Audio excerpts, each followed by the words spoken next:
예, 그 통일시대연구원의 박영태라고 합니다. 네. 오늘 오랜만에 나오셨는데요. 네. 그 중국, 미국 경제 이런 걸 위주로 말씀해 주신다고요. 네, 예. 네. 현재 중국 얘기가 한국에서도 많이 나오고 있는 거죠? 이런저런 이제 얘기들? 최근에 좀 금융시장에서는 많이 관심을 끈 게 중국이 이제 경제 대책을 몇 가지 쭉 시리즈로 발표를 했어요. 발표해서? 그렇게 하면서 중국 정권시장이 급등을 하고 이렇게 그런 일들이 있었어가지고 네, 그래서 중국 관심이? 경제에 관심이 높아졌습니다.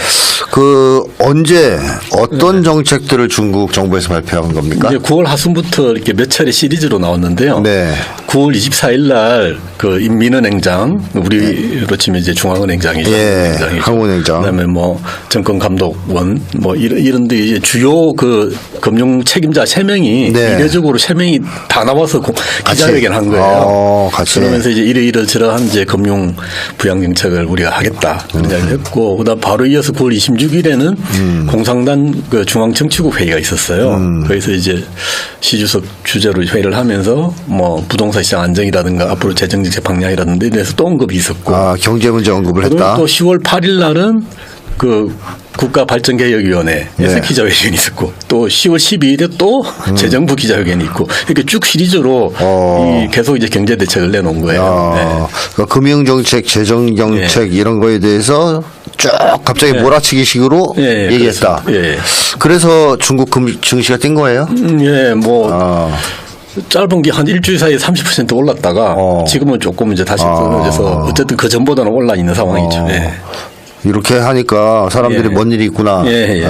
그 직접 주식시장을 부양하겠다는 정책도 있고요. 네네네. 그래서 중국에 대한 관심이 높아졌는데 중국이 이렇게 몰아치기로 정책을 막 발표한 데는 그 전에 뭔가 중국 경제에 문제가 있으니까 이렇게 한 거 아닌가요? 예, 이제 우리가 뭐 중국 관련되는 뉴스들 뭐 TV나 신문을 통해서 보는 거 항상 비판적인 뉴스들 많이 보는데요. 그렇죠.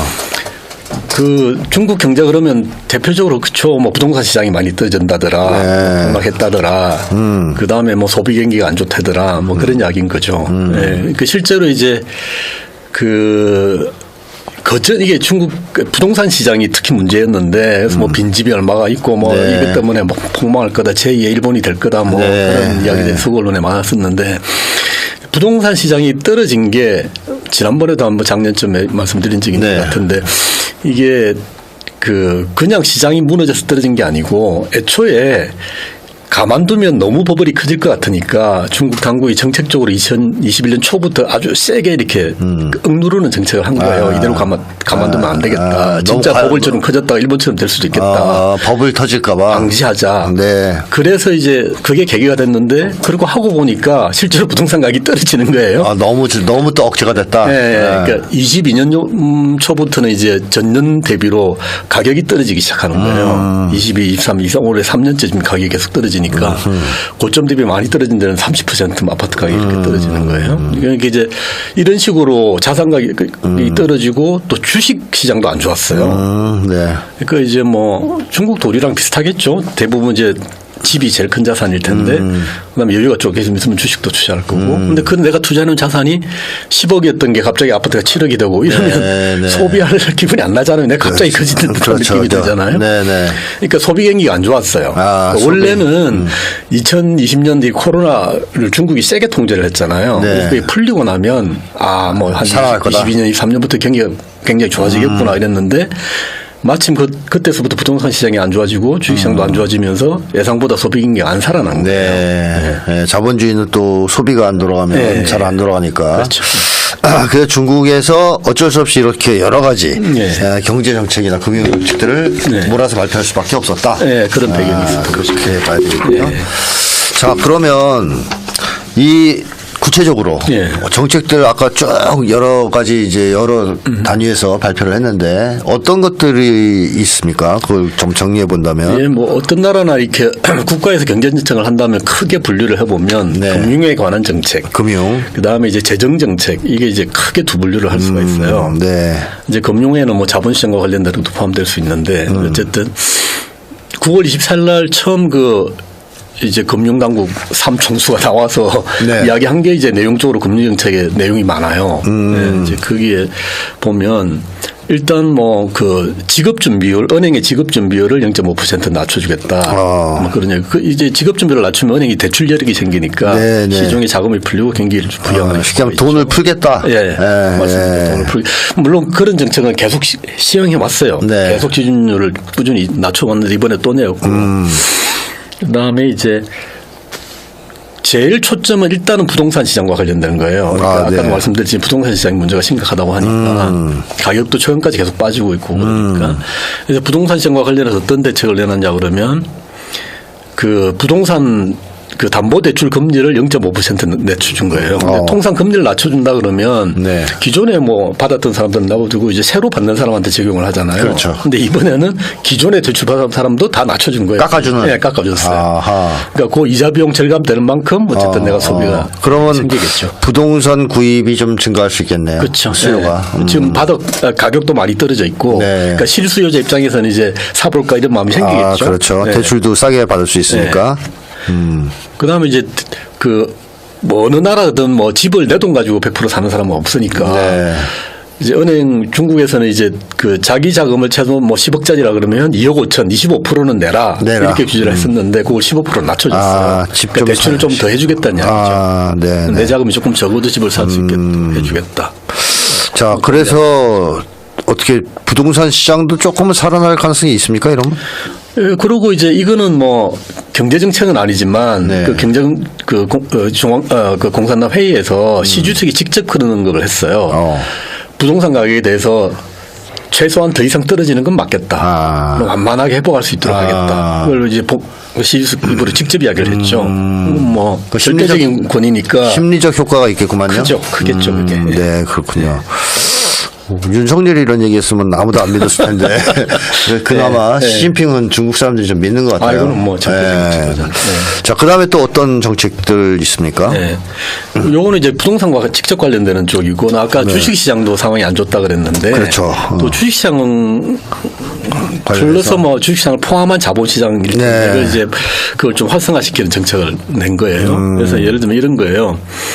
그 뭐 증권회사라든가 펀드라든가 보험회사 같이 이제 주식과 관련되는 금융기관들이 이렇게 주식 투자를 할 때 그 돈을 이제 중앙은행에서 빌릴 수 있도록 그런 채널을 열어놓고 그다음에 이제 기업들이 자기 주식 자사주를 매입하거나 대주주가 자사주를 매입하거나 이럴 때 이제 은행에 대출을 받아서 만약에 주식을 산다 그러면 그 은행이 그 자금을 중앙은행에서 재대출을 또 받을 수 있도록 이렇게 그러니까 중앙은행 입백급이 돼서 자본시장으로 이렇게 자금이 흘러갈 수 있도록 해주겠다 이런 정책을 한 거예요.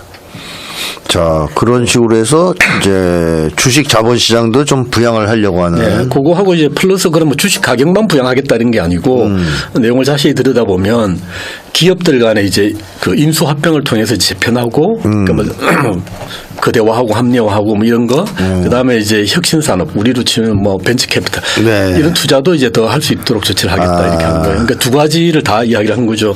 주식시장이 너무 이제 좀 부진하니까 이건 좀 가격을 회복시켜야 되겠다. 근데 사람들의 이제 소비 심리도 자극하겠다는 거하고 그걸 하면서 또 동시에 그것만 하는 게 아니라 혁신 기업으로 자금이 갈 수 있도록 이렇게 해주겠다.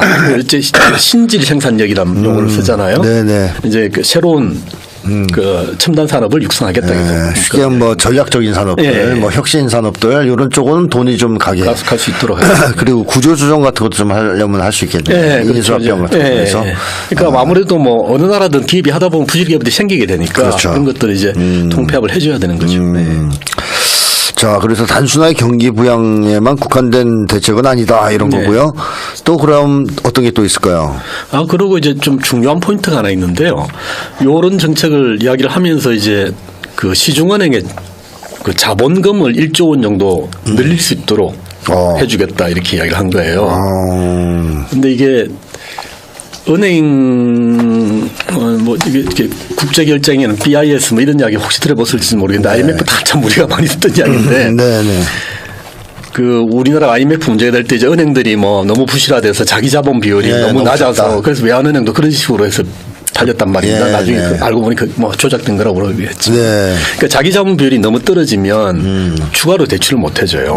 그러니까 이제 예를 들어서 내 돈이 뭐 1조 원이 있는데 대출을 한 9조 원 해줬다. 뭐 그러니까 그러면 이제 예를 들어서 예금을 구조받아서 그걸로 대출해줬다 그러면 내 돈 1조 원은 자기 자본이고 고객한테 예금 받은 건 부채예요. 은행 그렇죠. 입장에서. 그렇죠. 그럼 1대 9의 비율이 되잖아요. 네. 전체 10 중에 1이 자기 자본이니까 자기 자본 비율이 10%가 되는 거예요. 10%. 네. 이런 식으로 역산을 해보면 그럼 자기 자본 1조가 더 들어오면 거꾸로 9조 원 정도 대출을 더 해줄 수 있다는 거잖아요. 그렇죠. 똑같은 비율로 대출을 그렇습니다. 해준다면. 네. 그러니까 이게 1조가 아닌 거죠.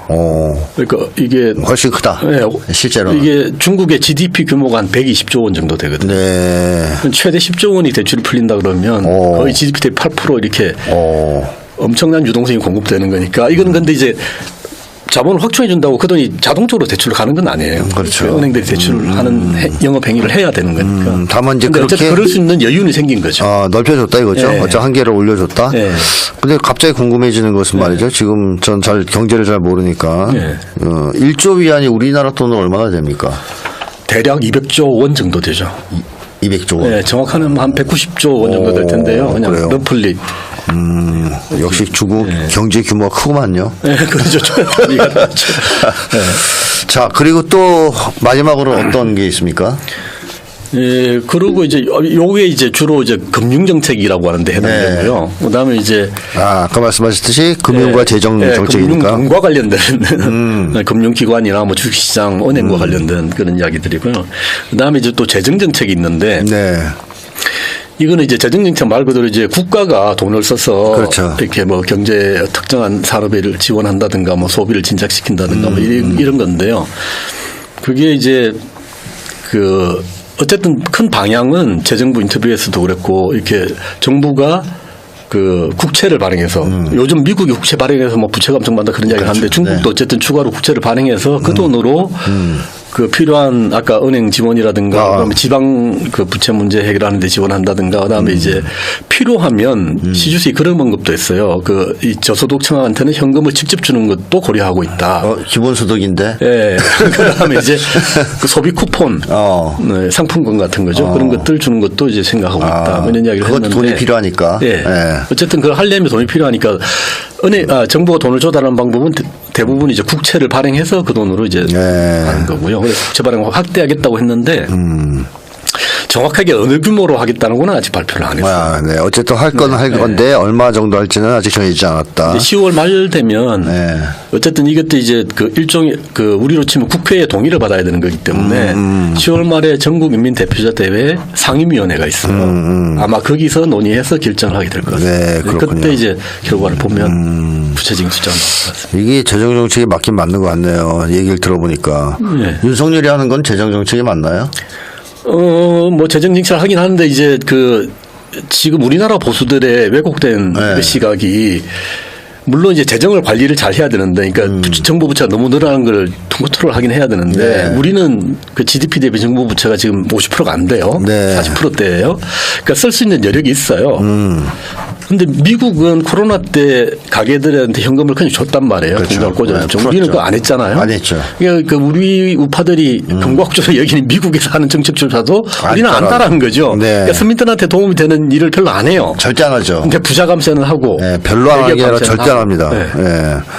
그러니까 이건 재정 정책이 아니라 이제 거꾸로 가는 정책. 이거 뭐 국민들 주머니 터는 정책이다 이렇게 이제 보여야 될 것 같고. 자, 중국 쪽에서 이런 식의 이제 노력들을 꾸준히 이제 지금 하고 있는 건데 결국 경기를 좀 올려보겠다 이런 건데 중국 경제가 좋아질 가능성이 있습니까? 이런 정책들로 인해서? 예,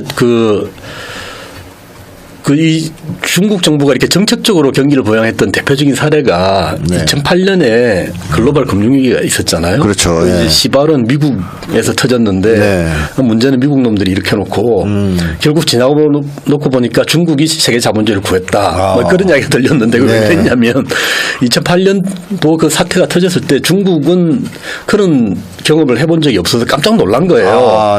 어쨌든 당시만 해도 중국이 주로 수출 위주로 경제를 이끌어왔고 그 수출의 대표적인 시장이 미국인데 미국에서 저렇게 경기가 안 좋고 우리 상품 안 사주면 우리 큰일 나겠네. 이런 위기의식 때문에 4조 위안을 그때 푼 거예요. 그러니까 지금은 한 몇 조 위안, 10조 위안 이야기하지만 그때 4조 위안은 크다 이거죠. 비율로 따지면 거의 GDP, 그 당시 GDP의 10% 가까운 규모였어요. 이제 그 돈을 풀면서 이제 인프라 투자도 하고 뭐 이렇게 해서 경기를 살린 거예요. 네, 그 당시에. 네, 그런 경험이 있죠. 네. 네. 그래서 결과적으로는 중국이 세계 자본주의를 구했다. 뭐 이런 중국이 안 이야기까지 했으면 네. 수습이 안 됐을 것이다. 근데 이제 이번에는 비율로 따지면 금액은 훨씬 커졌지만 그 사이 중국 경제가 워낙 커져가지고 네. 비율로는 그때보다 조금 적을 수는 있는데 어쨌든 직접적으로 뭐 주식시장도 부양하고 그다음에 부동산 시장도 최소한 방어를 하겠다고 했고 효과가 있을 것 같아요. 그다음에 이제 재정정책을 직접 쓰기 때문에 그렇게 효과가 있을 것 같습니다. 그리고 이제 정책이 잘 먹혀들려면 정부 정책을 하는 당국이 얼마나 강력한 의지가 있냐, 또 그렇죠. 현실적인 필요성이 있냐 이런 네. 거하고 그다음에 정책을 쓸 수 있는 수단이 있냐 이건데요. 네. 근데 필요성 측면은 아까 쭉 이야기했지만 코로나 이후로 생각보다 경기가 계속 안 좋았다. 이대로 계속 두면 곤란하겠다. 뭐 중국이 디플레다 뭐 이런 이야기까지 나왔었으니까 그런 필요성이 분명히 있는 그런 거고. 점에서 이제 네. 정부 중국 당국의 의지가 분명하다. 네, 의지가 분명하고 그다음에 또 하나 정책 수단이 여유가 있다. 있다는 거죠. 있다. 그건 대표적으로 어떻게 볼 수 있냐면 그 중국의 중앙정부는 부채가 중국 GDP 대비 25% 수준밖에 안 돼요. 근데 미국은 그게 125%거든요. 아, 그렇죠. 네.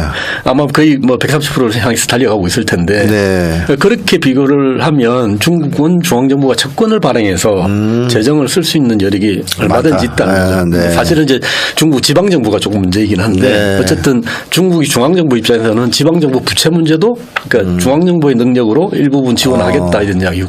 그렇군요. 또 하나 이제 재밌는 게 아까 이제 금리 이야기는 제가 안 드렸었는데 그 중국이 최근까지 경기 상황이 별로 안 좋았다 그랬잖아요. 그렇죠. 소비도 네. 별로 안 좋고 이 배경이 그랬다고 했는데 그게 이제 거시적으로 보면 어떤 걸로 나타나냐면 금융시장에서 그 시중의 금리가 떨어져요. 그러니까 중국의 10년 만기 국채 금리가 대략 얼마쯤 될 것 같습니까? 모르죠. 이자가. 네, 저는 그런 건 전혀 모릅니다. 이게 이제 미국은 4%예요. 지금 4%? 그게 10년짜리가. 아, 통밥으로 찍으라. 한번 찍어보세요. 네, 그러면 2%. 아, 정확합니다.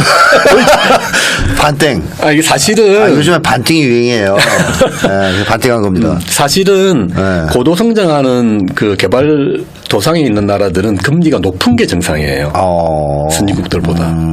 그런데 그러니까 중국이 5% 성장하고 이렇게 있으면 사실은 금리는 적어도 4, 5%뭐 이렇게 되는 게 정상인데 금리가 낮다는 거는 낮으면 이자병이 낮으니까 다 회피한 거 아니냐 이렇게 생각할 수도 있지만 이자를 내야 되는 사람은 당연히 이제 회피하긴 한데 이거는 어떤 증상을 나타내냐면 경제의 총수요가 부족하다는 걸 나타내는 징표예요. 그러니까 경제가 활발하고 잘 돌아가면 자금 수요도 많기 때문에 이자가 높아지는데. 이자율이 높아져요. 네.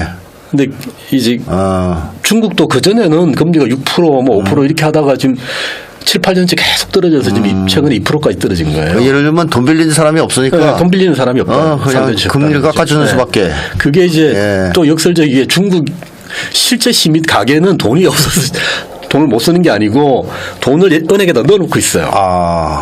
돈이 남는 거예요. 어떻게 보면. 그래요? 그래서 금리가 이렇게 낮은 거예요. 네. 그 사람들 왜 돈을 안 써요?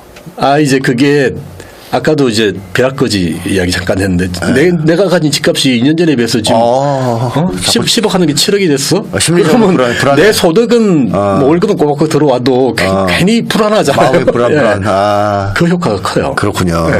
그래서 이제 더 놔두면 안 되겠다 그래서 부동산 주식시장을 좀 방어를 해야 되겠다는 게 나왔고요. 그래서 이제 정부의 부채 비율이 낮기 때문에 부채를 더 이제 동원해서 지원할 수 있는 여력이 채권을 있고. 찍을 수 있고. 근데 마침 그렇다고 했을 때 낮은 금리의 국채 발행이 가능한 거예요. 그러니까 미국 애들은 지금 이제 국채 재정을 발행하기가 쓰려면 그게 세니까. 지금 국채를 발행하면 4% 이자를 주고 발행해야 되잖아요. 그렇죠. 중국은 2% 이자만 주고 발행이 지금 가능하다는 거죠. 더 유리하다 이거네요. 네. 중국이 그 실업 문제가 좀 있지 않습니까? 심각하지 않습니까?